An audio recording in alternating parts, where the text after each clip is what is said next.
Vic, 3% din si Ontiveros. Oo. So, Hindi umaangat.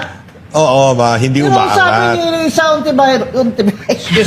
Ontiveros, there should be only one candidate of the opposition. She considers herself the opposition And she has to be the one. Well- Hindi ako, Senator. I am the one. I am the one. Yan. Sinabi ko na sa Facebook ko, hindi pwedeng si Risa Ontiveros magpanggap na hindi siya BBM dan. Kasi yung kapatid niya, and she has to correct me if I'm wrong, I will admit it and apologize, pina-appoint niya kay BBM ng mataas ang sweldo. Senator Ontiveros, sagutin mo ako.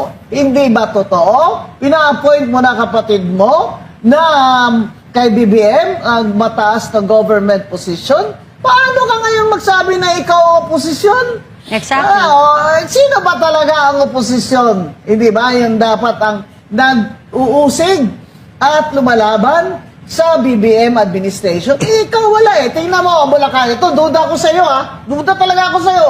Yung Akbayan Akbayan ko, hindi ako political analyst Economics ang undergraduate ko sa UP pero I like numbers Hindi ako political analyst kagaya ng iba dyan na dahil wala ng trabaho, kagaya ni Lamas, political analyst na rin sila.